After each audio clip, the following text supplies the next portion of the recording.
You won't believe what Katt Williams just revealed. It's not really about knowing anything, it's about where to go to get the information. He's unlocking ancient secrets and dropping knowledge bombs that will leave you stunned. Even Tesla says that this is where he came to get the information. From Nikola Tesla and where he took his knowledge from, to the mysterious device the Anunnaki wear on their wrists, to the real purpose of the pyramids and hidden technologies. People were coming to this region for their information and their knowledge and their things that were forbidden, and these were the highest of human civilization. Let's dive in and uncover what Katt has to share. Holy sh**.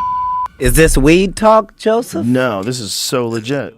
Katt Williams makes a compelling argument about the true sources of ancient wisdom, suggesting that the ruins of temples and churches were not merely places of worship, but pivotal centers of education and knowledge transmission. If you were to read like thousands of books about people that knew a bunch of like you start finding out that it's not really about knowing anything, it's about where to go to get the information. So like when we look at all the ruins all around the world, like we're not seeing ruins of colleges and universities and all of that.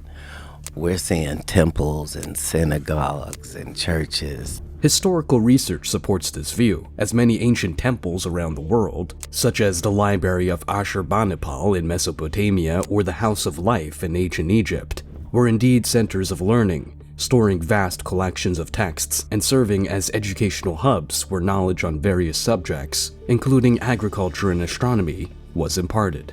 Yet, this brings us to a deeper, more enigmatic question. Where did this information originate? Indeed, priests and scholars of ancient times passed their knowledge on to others. But who were the original custodians of this wisdom? Who were the first teachers? This question probes the very roots of human understanding and civilization. Ancient myths often attribute this knowledge to divine sources or celestial beings. Consider the Sumerians, who credited their knowledge to the god Enki, or the Egyptians to Thoth, the god of wisdom and writing. These figures are portrayed not merely as deities, but as pioneers of knowledge, who handed down essential information that formed the basis of these advanced societies. Such narratives, while steeped in mythology, may symbolize early humans' attempts to explain the acquisition of complex ideas and technologies that seemed beyond the reach of ordinary human ingenuity at the time. 100% of the writings across the world, whoever said anything about space or the universe or what was out there, why were all of them correct? It's not even possible. Like, how did they know that Mars was the red planet, and why was it a worldwide fact? Planetarily, that Saturn had rings, like, based upon what information? Because nobody worldwide is disagreeing. Expanding on Katt's observations about cosmology, it's fascinating to consider the astronomical accuracy of ancient civilizations. For instance, the Dogon people of Mali have long been known for their detailed astronomical understanding, which includes knowledge of the Sirius star system that is remarkably precise. Scholars have debated how such precise knowledge could have been obtained without advanced technology. This aligns with Katt's suggestion that such detailed cosmic knowledge might have been imparted by advanced beings or through means not yet fully understood by modern science. Moreover, Katt points out the global consistency in ancient knowledge about planets like Mars and Saturn. This observation can be linked to ancient texts and artifacts. For example, the Sumerians, known as one of the first advanced civilizations, depicted planets in a way that remarkably aligns with modern astronomical data. The Babylonians, who inherited and expanded on Sumerian knowledge, had a sophisticated system of astronomy and could predict celestial events with great accuracy. These instances could suggest that ancient civilizations had access to a now lost compendium of astronomical knowledge. Or perhaps, as Katt implies, they were beneficiaries of knowledge from extraterrestrial visitors. This brings us to an intriguing theory supported by numerous proponents of the ancient astronaut theory, that knowledge of such precision and depth suggests a possible transmission from advanced, non-human sources. This theory, while controversial, is bolstered by the uncanny alignment of ancient knowledge with modern scientific findings. Let's get back to Katt Williams and try to understand where he wants to take us. Even Tesla says that this is where he came to get the information. But if you follow that information pathway, it leads you to this character called Thoth. And the emerald tablets of Thoth are literally mind-changing and mind-blowing. The discussion between Katt Williams and Joe Rogan touches upon the intriguing and mystical emerald tablet, attributed to Hermes Trismegistus, a legendary figure blending aspects of the Greek god Hermes and the Egyptian god Thoth. The Emerald Tablet, also known as the Tabula Smaragdina, is a compact, cryptic text highly regarded in the fields of alchemy and Hermetic philosophy. The Emerald Tablet, also known by its more arcane name, the Tabula Smaragdina, is not just any ancient document. It is a portal to profound truths and alchemical secrets. The origins of this compact and cryptic text are veiled in the mists of time, with the first known appearances in Arabic sources from the 8th or 9th century. Yet, its influence rippled through the centuries, captivating the minds of European alchemists during the medieval period when it was translated into Latin.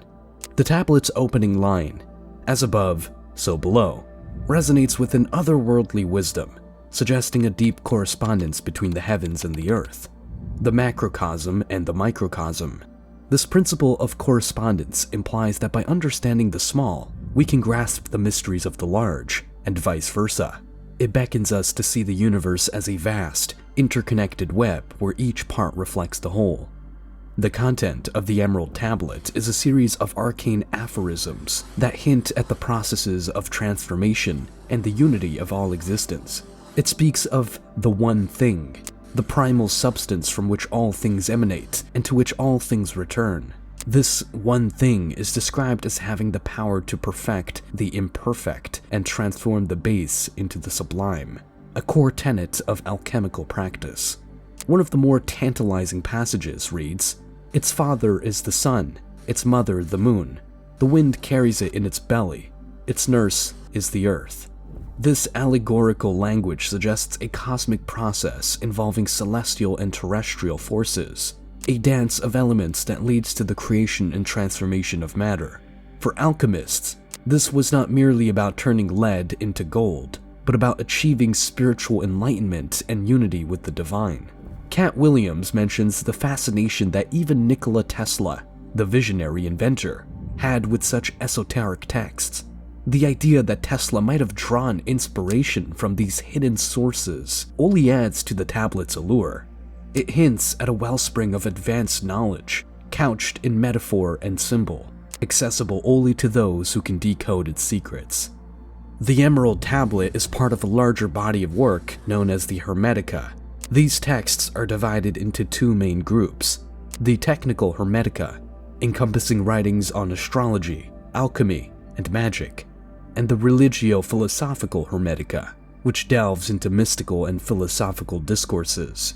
Together, they form the foundation of Hermeticism, a tradition that has influenced countless esoteric and mystical schools of thought. The tablet's mysterious power lies in its ability to inspire endless interpretation and speculation.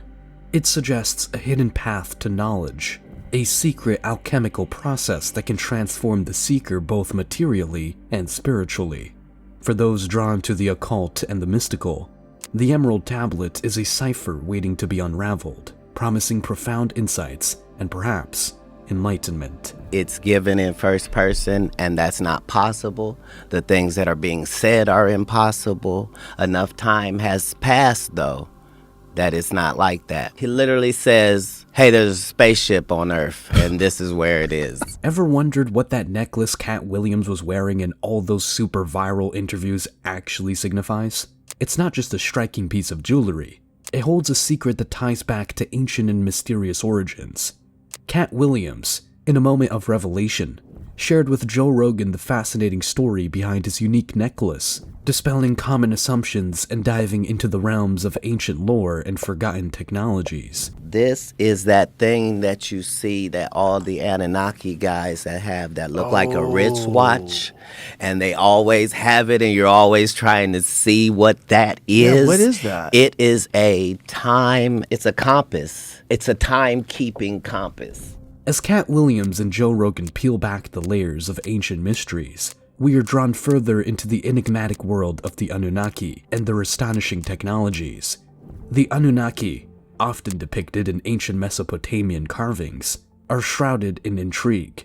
These deities, revered by the Sumerians, Akkadians, and Babylonians, were said to have descended from the heavens, bringing with them unparalleled knowledge and advanced technologies.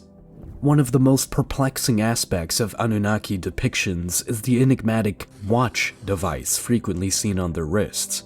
Scholars and enthusiasts alike have puzzled over this artifact, trying to decipher its true purpose. Was it merely symbolic, or did it serve a functional role far beyond our current understanding? Katt Williams suggests that this device was a timekeeping compass, a tool that combined the functions of a clock and a navigation instrument. Imagine possessing the ability to measure time precisely, while simultaneously navigating the vast landscapes with perfect accuracy. Such a device would have granted its bearer immense power and control, allowing them to traverse great distances and return unerringly. The Anunnaki themselves are cloaked in mystery. Ancient texts describe them as godlike beings who bestowed civilization upon humanity. They are credited with teaching the Sumerians advanced agricultural techniques, astronomy, mathematics, and even law. But who were they really? Some theories propose that the Anunnaki were extraterrestrial visitors, beings from another world who brought their advanced knowledge to Earth. Others suggest they were highly advanced humans or demigods, their wisdom and technology remnants of a lost epoch. Numerous ancient artifacts support the existence of the Anunnaki and their technologies. Clay tablets, cylinder seals, and carvings depict these beings with remarkable consistency. The watch device is one of the most intriguing elements, appearing in various forms and contexts. Could this device have been a gift from the gods, a tool that enabled its users to manipulate time and space? Consider the ancient Sumerian king list, a chronicle that lists kings who reigned for impossibly long periods, spanning thousands of years. Some interpret this as evidence of the Anunnaki's influence, suggesting that these kings were, in fact, Anunnaki rulers who possessed longevity through advanced technology or knowledge. Katt Williams' necklace serves as a modern homage to these ancient devices, symbolizing a bridge between the past and present. It hints at the possibility that humanity's understanding of time and space is still evolving, and that ancient civilizations may have possessed knowledge that we are only beginning to rediscover.